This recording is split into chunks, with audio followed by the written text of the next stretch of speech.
Hi, I'm Shweta Paunikar. I'm a postdoctoral researcher at ENSAM on the Morpho project.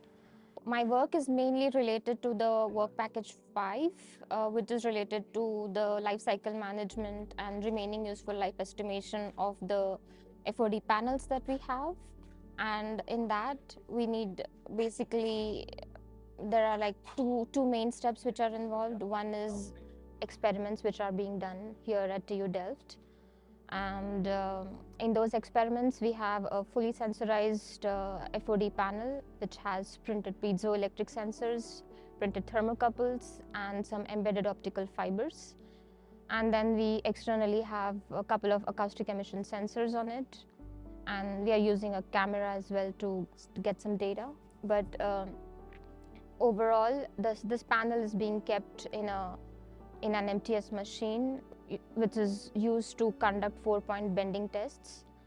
And it undergoes a lot of fatigue cycles. And over these fatigue cycles, we collect, we measure and collect a lot of data with all these sensors. And once you collect all that data needs to be analyzed. And for that, you need to develop some kind of algorithms and models. So that is the second half of the work that is being done. We're making the panel undergo a lot of cycles at certain loads, like certain forcing, and the panel is undergoing bending test, like a 4-point bending test. And this is where the time factor comes in, because you have these fatigue cycles which run for certain number of intervals at certain load steps. And with this, at this time, we collect the information from the piezoelectric elements in two forms. One is the passive mode and the other one is active mode.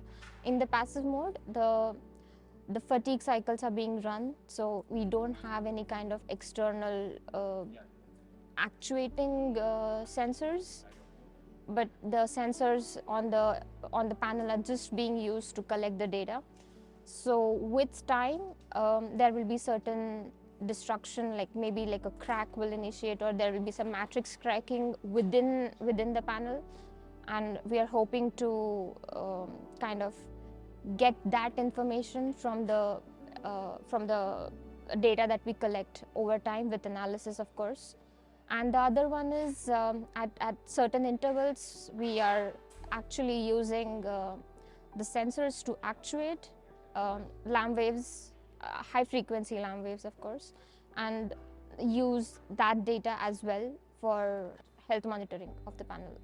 Yeah, so the FOD panels that we have as a part of the Morpho project for doing the experiments are basically curved. And if you want to detect some small sized cracks, we generally tend to use lamb waves, which are high frequency waves. And when the panel is in a different shape than which are like regularly used, like a straight or a rectangular plate, you don't really have a lot of good models to understand how the waves behave in the panel. So we have to develop some kind of numerical models to understand how the wave propagation is in these kind of structures.